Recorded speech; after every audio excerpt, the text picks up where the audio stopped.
All right, welcome to Imperial Advisor episode 29. And only 8 minutes late today, so it's almost on time. It's like on time by our standards. So bit of stuff to talk about. We've had a couple of Koteis over the weekend, Origins and Bologna, so we'll get into that. And then we've got some spoilers to show off. And yeah, so have you guys been any excitement? Did you watch much of the action over the last week, or following online, or what's your experience been, Justin? No, I really didn't. It was very good to see that someone other than Crab and Scorpion finally won a Kote. So that was super gratifying. So congratulations to Anil and oh my god, I've forgotten Anya. Ralph. Ralph, there we go. So congratulations to both those guys, because I think by our estimations, Dragon took quite a hit with the restricted lists. So yeah. Clearly, we were bang on that prediction, just as always. Naturally, absolutely. Owen, how about you? Yeah, I took a look at both the decks. I know myself and Baz were talking about it after Birmingham, and he was saying that a lot of the Dragon had settled on the Crane Splash initially. And my gut feeling was that was wrong, because I thought that basically they had a horrible Scorpion matchup using the Crane Splash. It was really, really bad. And I think what they needed to do, which was very uncomfortable for them, because they were playing four cards from the restricted list. They're playing Charge, they're playing Pathfinder's Blade, Murmur's Fury, and they were playing Policy Debate. And because they lost Policy Debate, they got rid of their ability to defend themselves from Fate Worse than Death. So you'll see on the decks that are doing better here, they're playing Finger of Jade now as a stopgap solution to help deal with Face Worse than Death. And they're playing Pathfinder's Blade to deal with the fact that there's some really horrific provinces to face plant into. And that card is really good at solving that particular little problem. So my gut feeling is that I think it's going to be the Pathfinder's Blade will be the restricted list card for Dragon for the next little while, because they need an answer for provinces. And like especially stuff like if they're playing the Mirror or they're playing a Lion and they load up a Neaton Master and they run into Feast or Famine, like they're in such a bad spot. So they need good answers there. And I think that, playing Pathfinder's Blade is the good answer. Mm-hmm. So yeah, that is my gut reading on that. Andy, have you been? Are you worshipping Dragon as our new overlords? Long live the king. I wouldn't get that drastic just yet. I think two good wins from Dragon. Really nice, like Justin was saying, really nice to see Dragon go out on top on two Koteis in the same weekend. I would say that, like, I was watching both events as the story unfold as the events were happening during the weekend. I got to say, much easier to keep track of the Lotus Pavilion events. I really got to promote the Lotus Pavilion guys. Whoever is in charge of that, they do a really, really great job. Super easy to keep track of everything. Whereas in contrast, the Origins Kotai was a little bit less. It was more hearsay, a few stories here and there. Few posts on Facebook, and you get to know the story from there. So, and then you get to know only one side of the story. You don't get the objective story. But yeah, cool to see Dragon on top. I was kind of like we'd heard a lot of mutterings online that Dragon were better than people were saying that they were. They were definitely in the top tier, that they were going to show. Like some people had it out to prove a point, and I think there was a point proven this weekend. I think Dragon are definitely one of the top tiers. Maybe I think still a little bit outside bet, but still like very much in the top three. Yeah. Okay. All right. Let's we can dive into a couple of results. So let's dive into Bologna. Baz has his MedCheck articles up for both events, so if you do want to dig into some of the detail of the results and check out the brackets for yourself, I highly recommend them. It's actually, I have to say, we can probably compliment him because he's not here, but Baz does do like a really amazing job gathering the that guy's a data, saint. which as you say can sometimes be hearsay and hard to pull together, and gets it up in really timely fashion. So it's really good. You can't compliment him if he's actually here. So let's do in sort of reverse chronological order. So Bologna, 70-ish people, pretty good spread of clans, and then just go to maybe sort of the final bracket. So we had Ralph winning over Piotr. I think that's Piotr's second place at a Kotai. It's his third finals appearance. It's a name that's sort of become famous. So I think Cork and Paris, I want to say, were his other two winners. He has been bridesmaiding like a champ. He was bridesmaid at Ireland, at Bologna, and at Paris, Burke? to Paris to Jakob. Jakob, So and you can sort of see from the bracket there's 4 Scorpions in that top. Well, not quite 16, I guess 12. A bunch of cranes, so 3 cranes, and then 1 crab, 1 phoenix, 1 lion, 1 dragon, 1 unicorn, and the dragon went through to the end. So, Scorpion and crane actually coming out pretty well from the Swiss by the looks. Any particular thoughts on the specific results for Bologna, Eoin? Yeah, I mean, you're definitely still seeing very strong performance in Scorpion there. Can't be underestimated. And the Ralph really goes all the way with the dragon, and he beats 2 Scorpion on the way, which is very important because you're going to end up playing Scorpion. If your deck is no game against Scorpion, you are going to find it tough. Not a huge amount of representation. Otherwise, you've got the lone challengers there. But one of the things actually that we do need to have a chat about at some stage is the current Koteis system with smaller events. And by smaller events, I mean events sub 100 players. You start to get actually a very small cut, and then the rest of the field is pretty much made up of challengers. So it is tough sometimes to look at a top 8 and go, actually, a bunch of these players, maybe 5 or 6 of them or less, got 6-1 or better.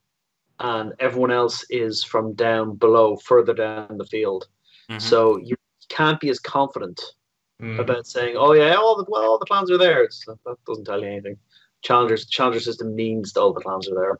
Yeah, sure. It's interesting that there are issues with the very elite cut that FFG have gone for in this system, and you really see it in the smaller events. That's mostly the US events, because they've been tied to conventions, have been smaller by their nature. And like winning a small event doesn't mean automatically it's a lower quality win at all. But it means that you may have had to play less games, which can have an effect. And it also means that you may have played really hard opposition all the way along. Or it may be a very small event and there wasn't a lot of top flight opposition. You don't know. They're more unpredictable events for that reason. So I think this is a good representation. I think it's great the Dragon 1-2 now. You just have to be aware that the cut is it's a pretty harsh cut, and the challengers distorted a lot. I always have to be aware of that. Yeah. Just correcting myself. Chat's correcting me quite rightly that it was not Paris, it was Warsaw was his other Piotr's other running up. Also, just horrified to read that Baz is actually in chat, or watching his lecture, so he may actually be aware of us. Get back to work, Baz. Yeah, pay attention to your lecture. Get it together. All right, Justin, any thoughts from you? I've got a few. I've got Andy. Why don't you dive go in? to Andy. We can let Justin react then to Andy's hot takes. Yeah. They're not necessarily hot takes. There's a couple of things I want to say, like couple of unrelated things. I really like, first of all, that when you take a look at Bologna, there are a few names that keep popping up in these European top cuts, which I really, really think is a really cool thing to see in the game already. It's the first year of the game, and you're seeing like real top tier players emerge. You see like Alain Logier, Piotr Jakob is one. He wasn't at Bologna. Adam Horvath, Nico P. We've seen these guys in making cuts multiple times, I would say. So it's really, really cool. And hats off to those guys for showing like real skill at the game to get there again and again. But anyhow, I digress. The main point is the tournament system. We've all played, like the three of us, four of us, I guess. I'm not sure about your tenure, Colm, but we've all played in lots and lots of tournaments with lots of different formats. For me, the main thing about the design of tournaments is that once it gets to the final stages, you don't want to have too many rounds. Like if you're adding a superfluous extra round, you're making events go on for 12, 13 hours, possibly 13 hours, which is a real time constraint. So the only thing that you really want to do in your cut system is not have that extra game. Now, if you're planning to have a top 32 or a play-in to or Super Swiss into a top 16 situation, you're getting that extra game. Now, what I think they're trying to do with this system is they're trying to ensure that they have that as seldom as possible, that extra play-in game. Whereas I think for the smaller events, for the larger events, you're going to have more than 16 players qualifying. For a 300-player event, you're going to have more than 16, right? We usually have, like you can see from Bologna, it's 22 top players into the cut.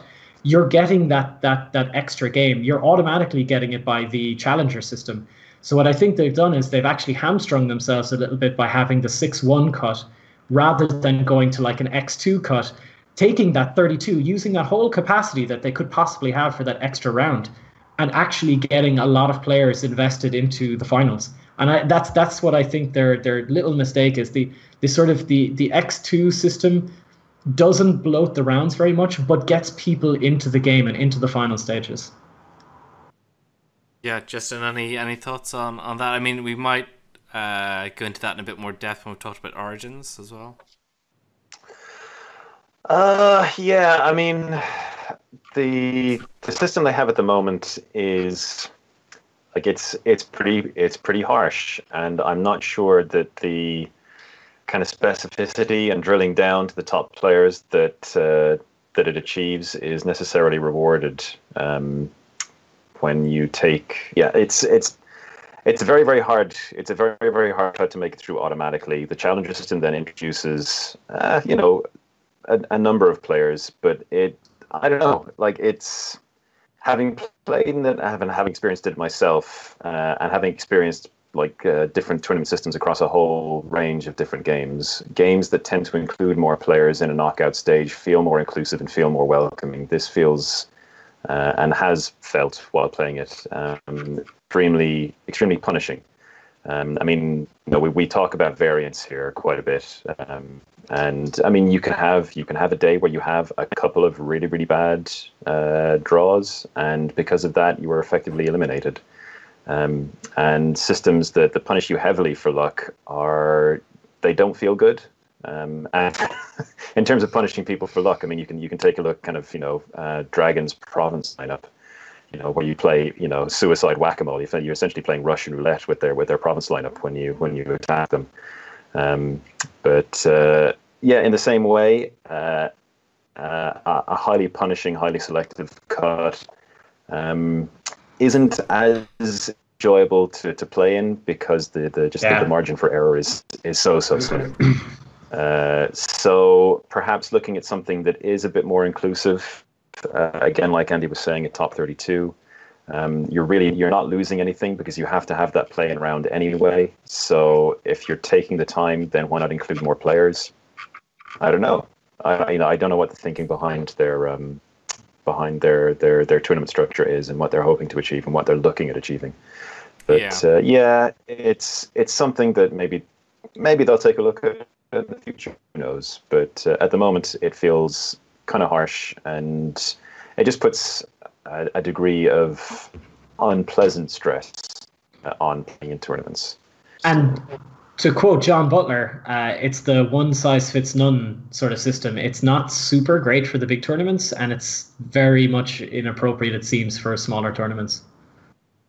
Yeah. Okay. So let's before we go too deep onto that topic, let's sort of maybe just talk through Origins. So I mean, I think this is kind of where maybe some of that discussions stemmed from. So there was 43 people based in Ohio, and I mean, I think a lot of people sort of point out there's a bunch of reasons why attendance is low, and this was sort of a midweek tournament. You know, it's in the Midwest, where obviously Gen Con, you know, might be the summer convention that a lot of people in that area would be looking at. So really good turnout from Dragon, not so much from Lion and Unicorn. I believe none of those got through into the Magistrate stage, so there was no Lion or Unicorn challenger. Obviously then pretty decent from Crab, Dragon and Scorpion on top of that. There was 2 people made 6 or 1 and better, so made it directly into the cut.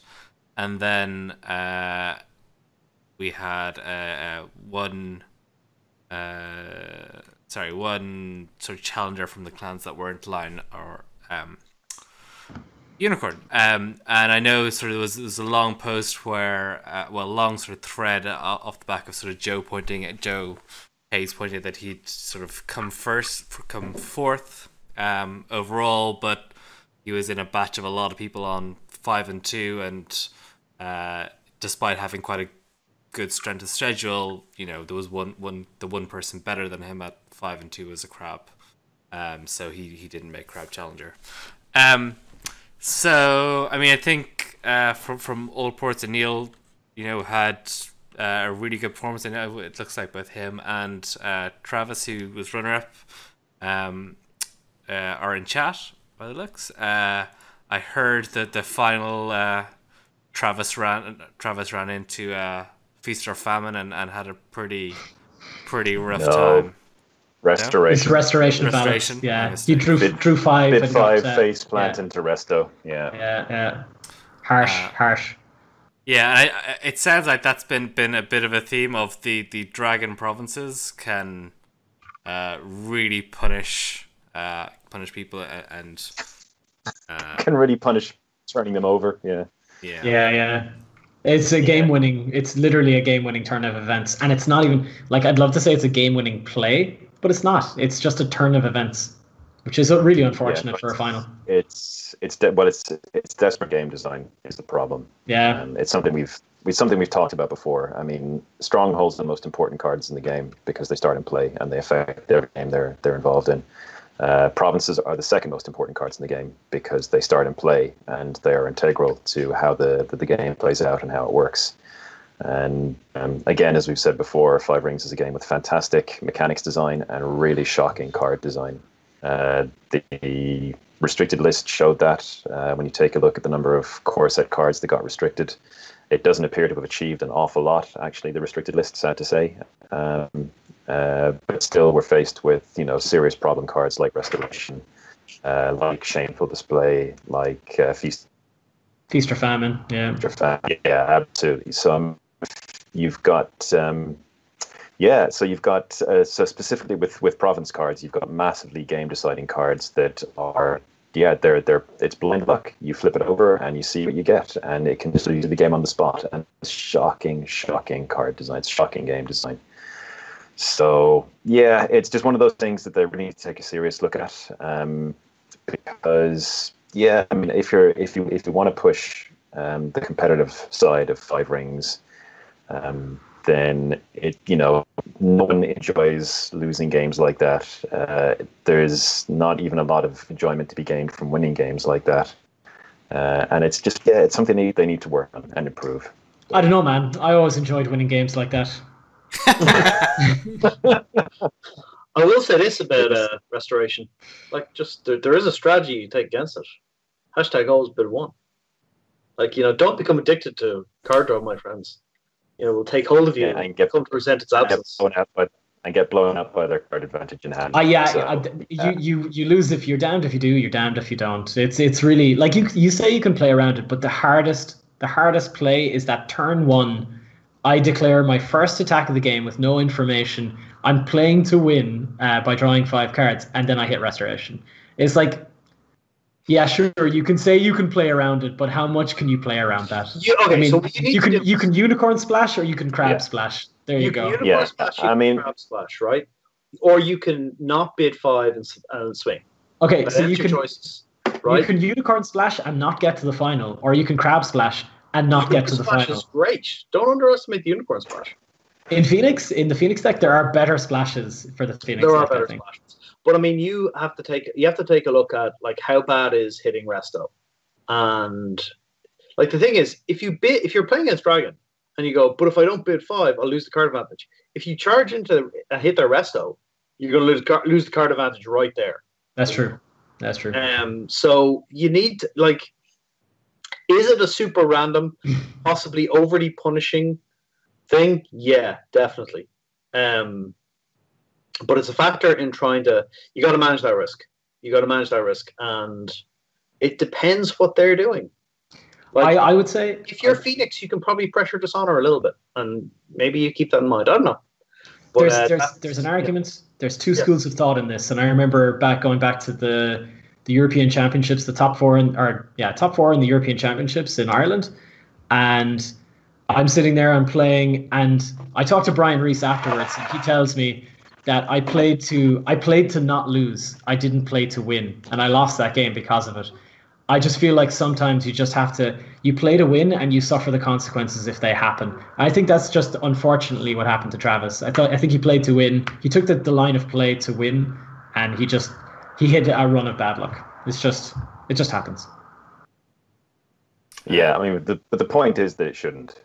Exactly. I mean, I can see competitive games with a lot on the line for people who spent a lot of money to go and compete in those tournaments shouldn't be determined by random, essentially blind card flips.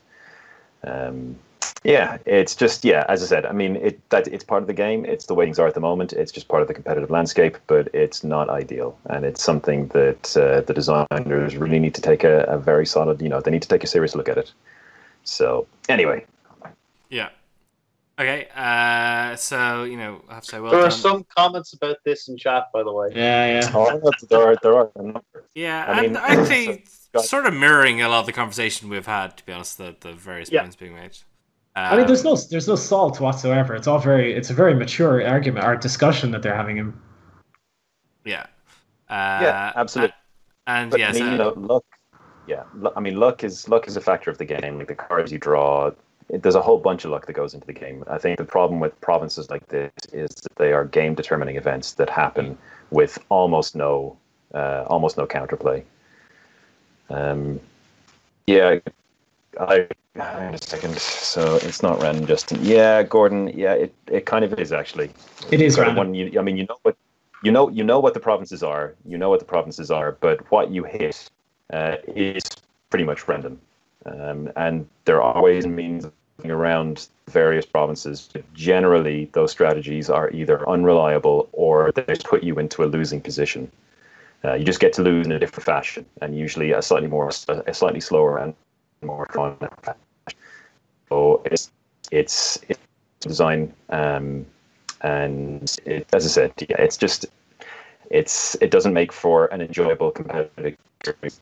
It's not playing against your opponent; you're playing against card flips. So it's not a good situation for a game to be in. Anyway, it's but that's the way things are. So we'll just we'll keep on going. On the flip side, I think we're forgetting one important thing that Anil, and what's his name? Anil is a fantastic player who played exceptionally well. Didn't drop a single game the whole tournament, and completely deserved to win the game. So he mentioned in chat just at the start of this conversation that he did run to that point about variance that Justin was talking about at the start, that he ran variance positive through the tournament, that that did favor him in the long run, that he felt, but obviously you don't. There's a lot of good play that goes in on top of that. Oh yeah, totally. I mean, yeah, absolutely. Yeah, you need skill. I mean, you have to be good enough to win an event, and then you just need the breaks to win the event. Yeah, that's how it goes. Like, I mean, it's where luck is even, then player skill is the determining factor. Where play skill is even, then luck is the determining factor. And it's a balance between those two, between two different players, in several different matchups all the way through the tournament. That decides who the winner is. So it's a balance of both in the end. and a surfeit of one can make up for a lack in the can make up for a deficit in the other. That's how I ever won tournaments. Yeah, yeah, absolutely. I mean, you need a good deck, you need a good pilot, and you just need things to break your way in critical games. That's it. Absolutely, and as Travis points out, I think that's one of the best performances from Phoenix we've seen in a Kotai, certainly in a very long time. It is actually the best performance that Phoenix have had so far.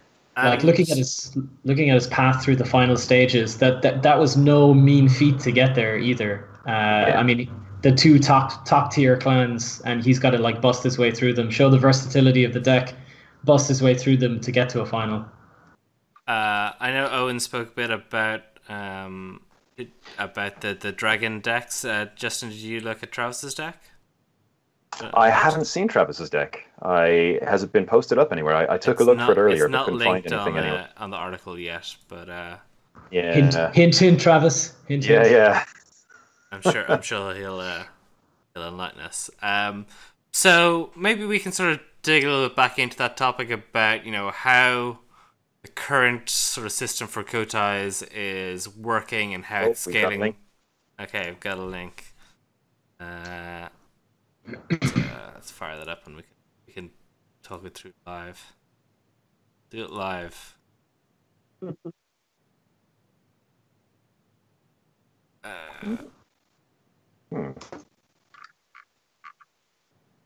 I'm getting a blank page. I got it. Got Dragon Splash. Yeah. Yeah. Right. Damn it. You people. Oh, wow. Okay. So, Cute Nasawa. Oh, there it is. Okay, you go. Two embraces. Love you, Travis. Mia Mystic. To embrace the void. It's really interesting to see a Mia Mystic back in decks. Attachment hate, I guess. He's playing Let Go and the Mystic for attachment hate, and more Shigenja, I'd say, for Storm. Storm, yeah. Yeah. Yeah. One censure. That's interesting. It's a little bit just live chat. So Charles saying the Scorpion deck was hard fought. He flipped to Daka and then he couldn't play anymore. Oh, yeah. Worth mentioning, I know Neil posted up a video on his dragon deck, a sort of whole deck tech. So if you do want to get the dragon side of it, I'm sure that gives a really good lowdown on that. His YouTube is Mind's Desire, so I'm sure you can find it that way. Justin, any initial thoughts as our resident Phoenix player? Oh yeah, no, it's like Phoenix are in a position where they basically have to play an aggressive tempo style. They really don't have any other viable deck types. Although that said, I think the top Phoenix at Bologna was Dishonor. But again, I was just looking at the deck list, and the guy who posted it said it was a surprise deck. It did very well on the first day, did not do so well on the second day. So I'm not sure how viable Phoenix Dishonor is. It hasn't been super good in the games I've tried out. But yeah, actually, I can see. Travis has. He's kind of pre-meted his deck against Restoration to a degree because he's got 13 attachments. So he can bid and just put a lot of cards down on the board before he goes in. It's aggressive Phoenix tempo, which I think is the way they have to play, or the way Phoenix have to play at the moment. Dragon Splash, Let Go still vitally important, and Tattooed Wanderer amazing. With clarity, purpose, and against the waves for multiple attacks from a single bruising character, just allowing you to covert key defenders. So yep, it's kind of different. It's what Phoenix do. It's good. All right. Finger of Jade is actually the card that stands out most. Yeah, I'd agree. So I'm wondering if the time of Finger of Jade has really come, because it was a card that was very borderline before, but now with it making appearances in Dragon Kotai winning decks and in Travis's second place deck. So maybe that's an indication of where just a key card that enters the environment now that the restricted list has taken effect. Yeah. He mentions against Scorpion, I guess one of the key matchups is he mulligans hard for the Master of Gisei and hope to see Tatanka. Yeah. All sense. Yeah. Yeah. It's very, very similar to what I was playing, or to what I and myself and Kevin Rin were playing in Birmingham. Some differences, definitely. But interesting, yeah. Interesting to see what he's done. I'm actually reminded that there has been another Kotai that we've totally forgotten to mention, which was in Melbourne. I believe. Oh yeah, of course. The with all the sort of EU and US discussion that's been sort of going on Facebook, there's been the other continent. We'll just maybe discuss that briefly. So there was let me see numbers. 60 players. Yeah. So 4 made the cut, 7 challengers, 11 players in day 2. Obviously not so many familiar names there, but Merlin, who Phoenix had a moto, I know a lot of you guys have met at Gen Con. Great guy. Yeah. Was there, and Crab took it over Scorpion, so it was a little bit more of what we'd seen before the Dragon Resurgence. Did any of you guys notice anything interesting from that in terms of from the decks you saw, or from the results? Mostly taking a look at it, it was another small event. I didn't hear anyone there if they had any serious issues with it as a result of being a small event. Anyone felt hard done by the cut or anything else like that. Just because I'm not as tapped into the Australian player base. I was really happy Merlin did well. He's a really good guy. I'm very glad he made Tadamoto. And as such, it is a smaller event, so it's harder to draw a lot of big conclusions off it. But yeah, it seemed like there's a great bunch of guys down there. I'm sure it went well. I did see his deck was named the Way of the Walsh. Yeah, it was the same deck. It was the same deck, the same deck that was that we played at Birmingham. So it was very, very slightly tweaked. But yeah, it was big. It was almost card for card. So, but it did fantastically well for him, and I'm thrilled because he's a lovely guy and fully deserving of Hadamoto status. Yeah, absolutely, and congrats to Glenn Seward for winning that. Okay, so yeah, I guess maybe let's sort of dig in a little bit to this discussion about the format of the Koteis with challengers and how it sort of is working at the tournaments of various sizes. Does anyone want to pick that up? I know, Andy, you've sort of got it started. Oh, and you've obviously run a lot of tournaments. You want to sort of talk about your experiences from that? Yeah. So when I first heard about the tournament, the cut, it struck me as incredibly harsh. So I actually went and I talked to some of the FFOP guys at Worlds last year, and I said, "Why is the cut so tough?" And they said the theory is they want the Koteis to be elite level events, which are very hard to do well at, so only the best players do well at. And at the same time, they wanted to encourage clan loyalty. So they had the idea of, okay, we'll have a really harsh cut that only lets in a few people. And then we'll have the clan challengers, so representatives for each clan get in. And that's how the game works. And then the lower level OP is meant to be store OP, and there have been store championships, which are not store championships, but continuous store OP, the monthly kits, stronghold events. And the problem is there's kind of nothing between those and Koteis. And the Elemental series, which we know incredibly little about, but apparently is starting to get sent out, or offers or applications are being done somehow, we don't know how. The elemental level events are meant to be the more regional events that are meant to be like, an All of Ireland one, or something that will happen more regularly, for more important than the store OP, less important than a Kotai. That's the theory. So the Kotais are meant to be really hard to do well at, so doing well at a Kotai is a big deal. And there's not meant to be very many Kotais. The problem is there's nothing smaller for people to go to or practice at, apart from local store events. And there are issues with just getting your practice in at local store events, because you're only getting that little bit. So the Kotais is a big deal.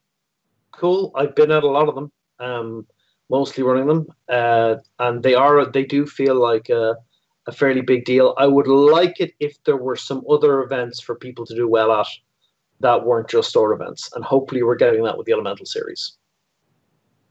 So yeah, whenever that comes out. So maybe just throw out Justin then.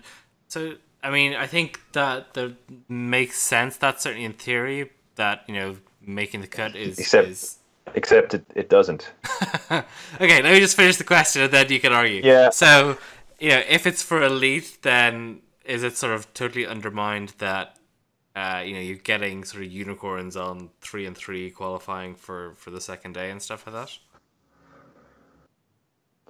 Yeah, I mean, like the early stage qualifying is, I can understand why that would be in place, and I don't actually have that much of an issue with that. What I do have more of an issue with is how they handle the top level cut. Again, like the 6-1 cut, because the difficulty of doing well in a Kote should not be determined, and is not determined by the difficulty of the cut. It's determined by the quality of the opposition. And the quality of the opposition, the good players are still going to be up at the top. Exactly. Exactly. Yeah. So the idea that having a super tough cut makes the Kotai harder to do well in. Well, sure. I mean, it does make it harder to do well in, because you can have one bad, like if you have a shocking draw in your first round game, well, you're kind of screwed. You better win out or you're done. And sure, that's hard, but it's not necessarily an honest or good reflection of a player's skill. So sure, the magistrate cut thing for, you have to win basically 2 games out of your first 4 to move through. Yeah, I have no problem with that. That's absolutely fine. But at the top level, you want to give good players, in general, good players want to play good players, and they want to play good games, and they want to have tough games, and they want to really, they want to dig down to the very to kind of the depths of strategy and tactics that the game offers.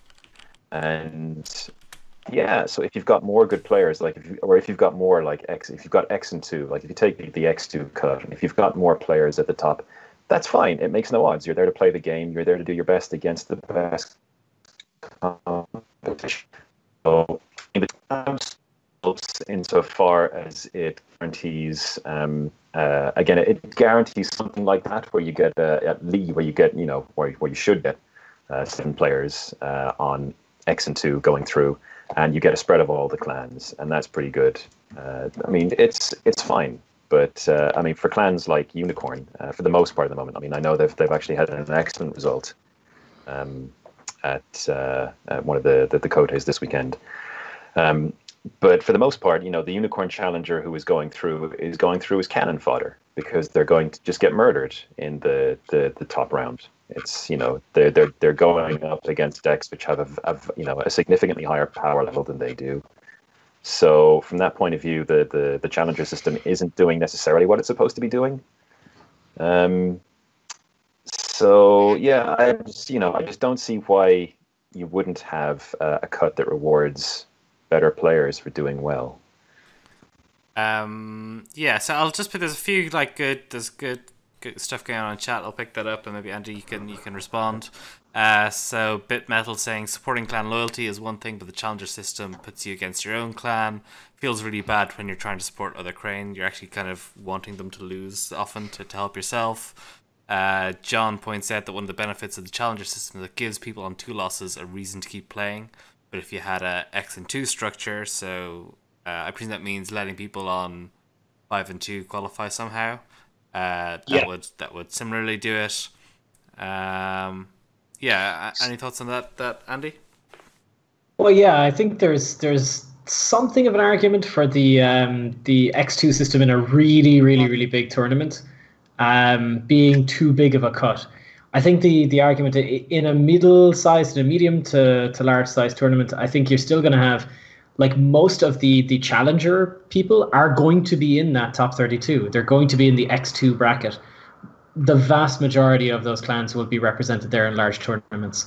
It would be almost unheard of, I would say, to have anybody lying outside that. Anyone who's made the magistrate phase or magistrate stage and hasn't made, the X2 cut. So I think it almost encompasses the entire thing. I think the only thing you really want to avoid is that, like I was saying, that one extra round. If you're going to a top 64 or a play-in into a top 32, you're then creating this artificial extra round. So maybe it's X2 up to the top 32 or something along those lines. I mean, we could take a look at it. We could do the math a little bit on how big a tournament this could possibly cater for. But maybe then I don't know.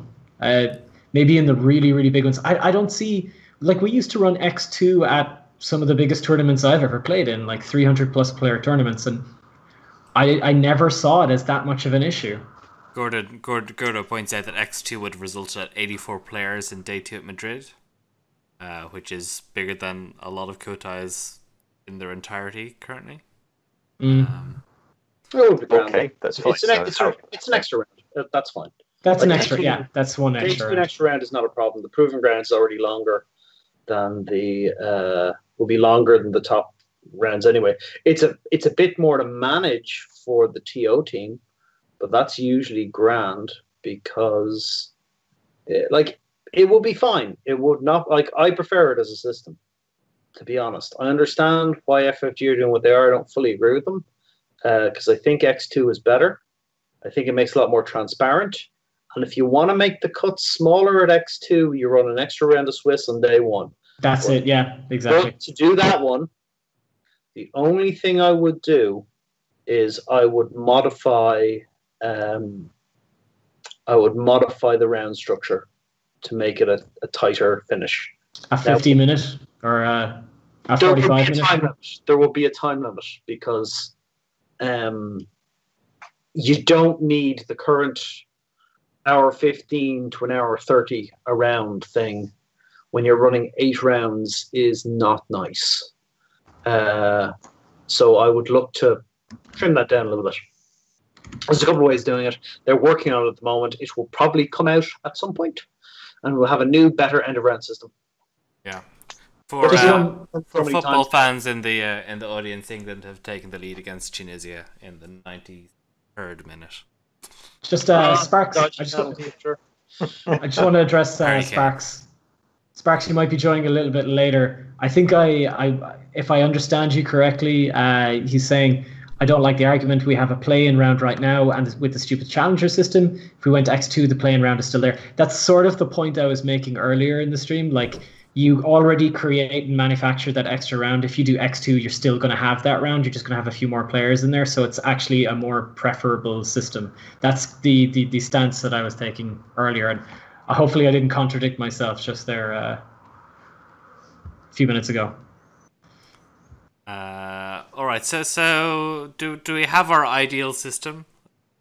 No. X2. X2. I like X. It solves most of the problems. You have to get rid of the challengers, but look, if Unicorn can't go 6-2 or 6-2 or 5-2, then they don't deserve to make the cut. I'm sorry, they don't deserve it. They're just going to get killed.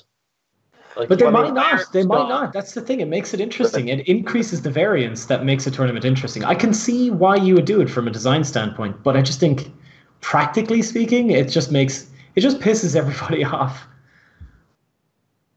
Except for the guy who gets in, except for the unicorn player who goes 4-3 and gets in. John mentioned that the happiest player in every day 2 is the unicorn player who in his experience. So, yeah. Oh, they're just happy to be here. Yeah, absolutely. Okay, so Neil is making a point, which is valid. So with X-2 as the gateway, there is no incentive to get a good Swiss record. And yes, that does change things. That absolutely changes things. I suppose the the flip side is that the top rated Swiss players will get matched up with the bottom rated players that make the cut. So or may not have a matchup. May just skip straight through to the next round. Yeah, I mean, they may do even in the X-2 system. So, but I mean, even so, there is less of an incentive perhaps to get a good Swiss record.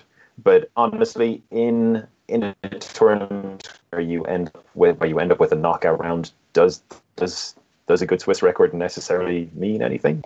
Is it important? I don't know. I'm actually kind of interested to know. So I mean, but that's one potential criticism. Anyway, just going back to the unicorn thing. Under the current rules, like that wouldn't affect the Hatamoto status of the unicorn player, so the top unicorn player would still achieve Hatamoto status. Mm-hmm. But if a deck isn't good enough to get through on the basis of its strength, then I honestly don't mind not seeing those decks in the cut, because as I said, they're basically there as cannon fodder for the high powered decks. It's kind of rough, but I don't know. I played Spider for years and years, and we were absolute garbage for most of our playtime, apart from those 2 sweet years of being broken. So yeah, I mean, but still doesn't matter. And in the wise words of Dave Hatamoto, the IPC, X2 allows better players to play less, which is the aspiration of all L5R players. Aspiration of all card players. Yeah. you do better to play less. Actually, playing less is such an advantage in this game as well. Just because the mental drain is but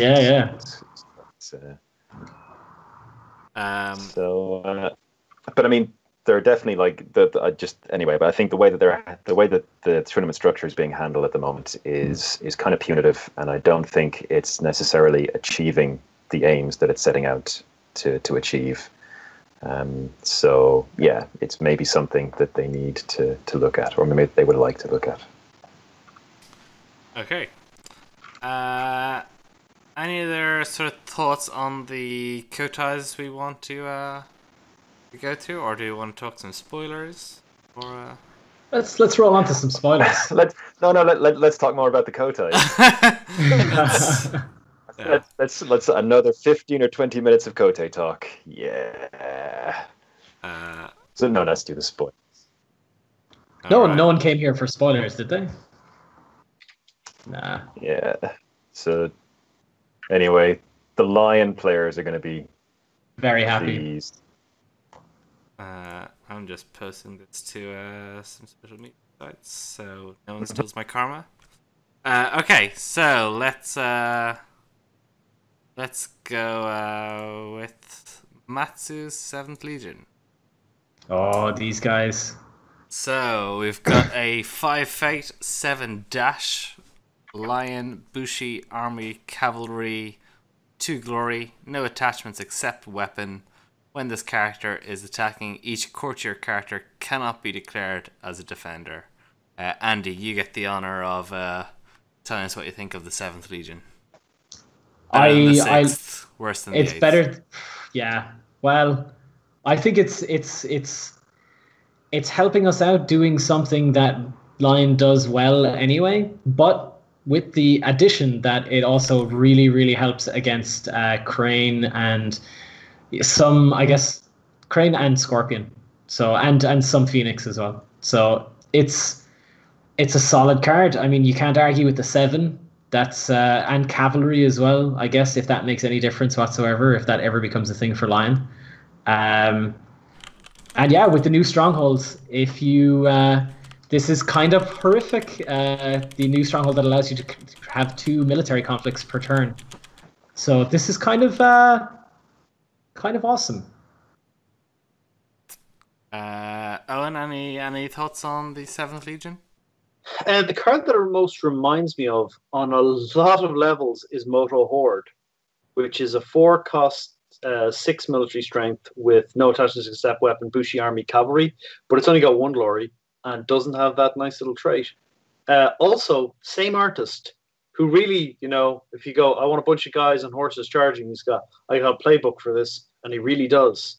You can compare the two pieces of art. You're like, yep, same guy. Definitely knows what he's doing.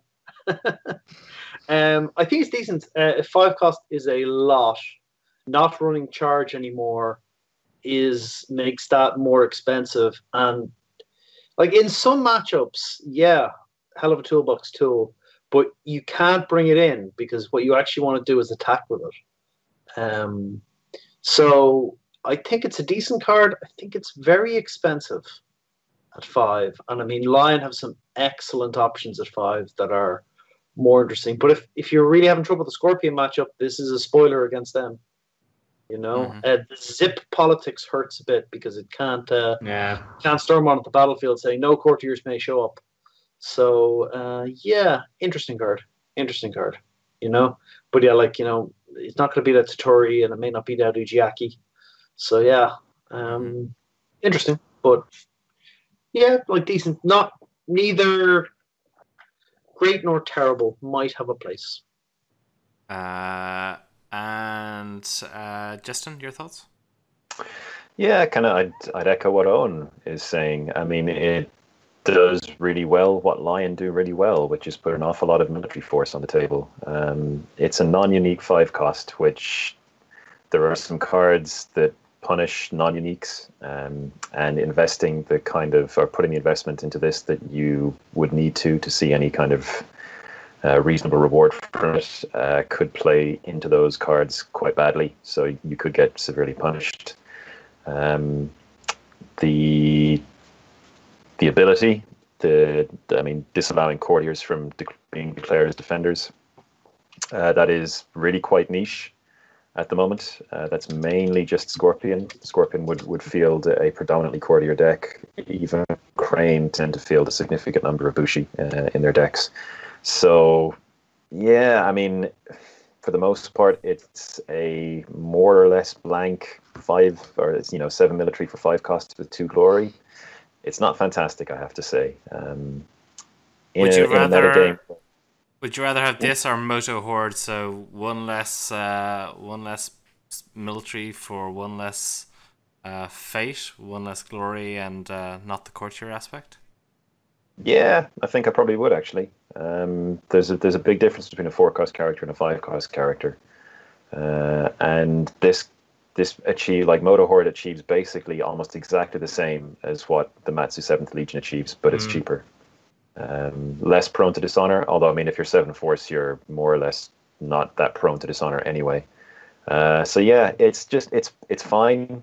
It's fine. I really just don't see it making the cut over the current 5 cost cards that Lion can play, unless we enter some strange Twilight Zone where courtiers become the dominant trait in the environment.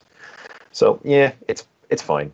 It's fine. The one extra thing that I will say to defend this is that one thing we've seen time and again from the current design is that Lion are given more and more ways to cheat things into play and to keep them in play. So expensive stuff being cheated into play, staying in play for cheaper or for free is always it gets kind of touchy when you get to a certain critical mass of very powerful cards.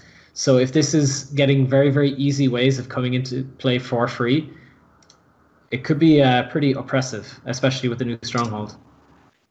Yeah, maybe. I mean, maybe with the new Stronghold this is better. I'm not sure. But Lion almost automatically win their attacking military conflict anyway as it stands. And I don't see how this changes.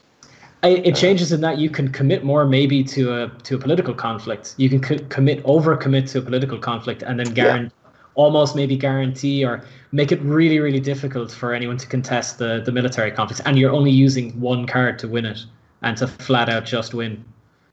Yeah, that's fair. Again, but it's the kind of thing, if that's the issue, if that's the way you're using it, then I think it really is a charge or spirit caller target more than it is a card you're playing for necessarily its own benefit. Or cavalry reserves. Yes, you could. You could do that. Yeah, I guess you could. is there enough cavalry in Lion to justify? Is there enough other cavalry in Lion to justify that? Because Good otherwise, Lord, no. you're no. In that case, And you can only get in that like case, 6 costs, so it'd only be one coster that you can get from it. oh yeah, but I'm sure the next thing we'll see is like a one cost Lion cavalry dude somewhere who's super good, and all of a sudden the dream will be real. I don't even think But you can splash cavalry reserves, to be honest. yeah, but anyway, I don't think it offers enough. I think what this card does, Lion already does well enough. And so their 5 cost slots are going to go to Turi and Ujiaki, who offer significant other benefits that can't be achieved otherwise. So yeah. I mean, but that said, it's an army card. Maybe we see something in the future that makes army cards better. Who knows? But for the time being, I think it goes in the binder and waits for a brighter dawn. All right. And we have next up, we have Even the Odds, a 0 cost event, which is a tactic, 2 influence. Action: during a conflict, if you control fewer participating characters than your opponent, choose a character you control, move that character to the conflict. If that character is a commander, honor it. Andy, back over to you. I like it. It's a 0 cost event. It's movement. It's honor. Free honoring. The condition might be a little bit touchy, I guess. If you control fewer participant characters than your opponent, that kind of means that you're moving a guy into a losing fight in terms of numbers, or at best an even fight in terms of numbers. If when you bring them in, doesn't unbow, doesn't only honors. I mean, there are things you can do with it for sure. I mean, it can definitely help you out. I guess against things like I don't know. Covert. Yeah. Covert, yeah. Yeah, and so covert. Maybe things like Voice of Honor. You can just get around Voice of Honor too. Maybe you can kind of, but then Voice of Honor could probably cancel this to to stop the effect happening. So Travis pointing out that the current commanders are General and Sanuri. Isn't there one other guy? Is Toturi? There's definitely. Apparently Toturi is not, which is interesting. Toturi's not. He's just a Bushi. But there's the unique guy, right? He's a commander. The guy who gains +5. Is that Sanuri? No, he dies. Yeah, he dies if there isn't a commander. Oh, okay. I like this card a lot. Gifted Tactician is a commander. There we go. That's it. There was another one. I like this card a lot because in old 5R, movement was one of the real key tricks to playing off of Or. And this one is you can underassign in this with this attack, particularly with their new box. You can go, cool, I'll go in with one big guy. And your opponent might be, if I can stop them winning this one by a lot, I can stop that second military conflict, which might be more value to me, and I'll super block. And then you can pull in another person with this and potentially honor them. You can use this, like, you've got a lot of control over this. If someone does something unexpected in a conflict, you can be like, okay, I need to get somebody in right now. That's just good. It's just good. And it's free. And I always take 2 looks at any event that's free. Yeah. It can also thing is a nice rider. It's not mandatory. It's not like I need this. This card needs this to be good. It's fine without it because there's precious little movement from uncaligraphed movement in this game. There is precious little. So anything like that, it's good. There's also the fact that you can use it on a card that's already in the fight, and if it is a commander, it will just become honored. So it can be just a flat force pump if you need it to be. Yeah. I mean, there are a bunch of there are a number of cards that Lion already have that can combo with this. I mean, the Legion of One can allow you to bring a guy in, and then you have your one guy who can spend the fate and grow by an enormous amount of force. It seems to hint, like we've been seeing signs of a Lion honor deck, and we've been signs from the other spoilers that honor that they're making a push on honor decks to make them more viable. Finally. Yeah, absolutely. So I mean, this is another Lion card that that honors a character. And also, I mean, the other one is guard duty. So you actually have a defensive card. This is probably more a defensive card than an offensive card. So this is another. It's more reliable anyway on defense than it is on offense. So we have another defensive honoring here. So what we may be seeing, this may be part of a suite of cards that that give rise to a defensive Lion honor deck. So yeah, I mean I like it. Like there's nothing on this card is bad. Like there's nothing on this card that you look at and go, well, that's just pointless or useless. I suppose the restriction is sort of the restriction of controlling fewer participating characters is almost certainly warranted, because it would otherwise make one of the unicorn spoilers we've seen completely redundant, and just be probably way too good. But there's nothing on this card that's bad. So even if it doesn't make an immediate impact, it's certainly a card that looks like it will absolutely have a place in archetypes in the future. So. Am I right in thinking that the Lion Seal gives Commander? It does. Does it make that? Yeah. Does this help make that playable? Is there any sort of deck in that? No. Not yet. No. Commander needs more cards. To make that effective, Commander needs to have another power card, like something like Fallen in Battle without the requirements of winning by 5 and being opposed, or some shit like that. Something like on that kind of power level. Something just sort of mediocre like that, Like that would make it worth like giving people the Commander trait. Like I remember back in the day with Mantis, like giving people Naval was actually, something that you would want to do because it was such a powerful effect in itself. Commander in itself doesn't have any additional benefit, plus there are no cards that key off of it right now other than this one, really. So I don't see it as being ever worth playing until something of a significant power level comes in.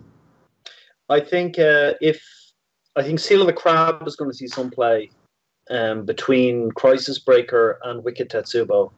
I think Seal of the Crab will actually see some play. But that's one of the few seals that is going to actually regularly see play. It's going to be more as more commanders come into the Lion card pool. Like if Lion get 2 more commanders this cycle and those commanders are good, this starts to look a lot more attractive.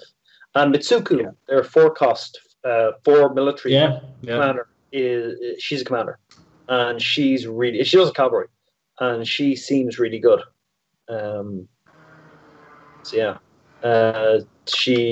Because she's 4 military for 4 cost, and her action is during a military conflict, if you're more on your opponent, choose a character you control, move that character to the conflict. So she's again doing more move-in stuff. So the commander shtick may be kind of one of us shows up, and then if you try to fight up, more of us show up, which is kind of nice. All right. I think that about wraps us up. So in 2 weeks' time, we will be back in the painful world of 3 hour long. Oh baby, baby. Of pack reviews. I think we shouldn't be too bad on the first one because it's just 1, but then we start hitting the 2 packs have come out that we have to cover. So get your your isotonic drinks ready for those shows. And your adult diapers.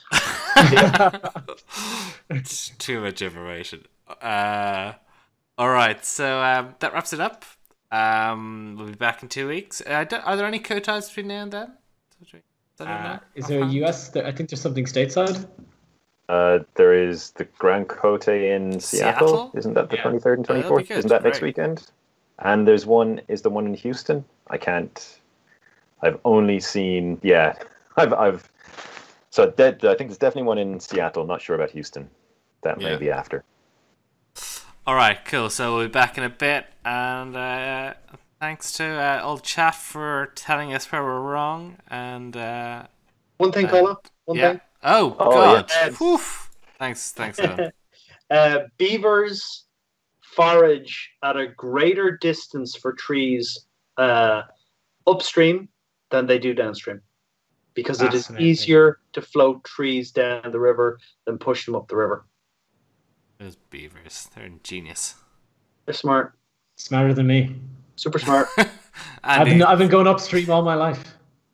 Oh, also the Houston Kodai and the Seattle Kodai, or Grand Kodai, are upcoming as well, so we have to talk about them. Awesome. Okay, so check that out. There will be posts on imperialadvisor.com, thanks to Baz. And yeah, so see you in 2 weeks. Bye, guys. See you guys. Take care.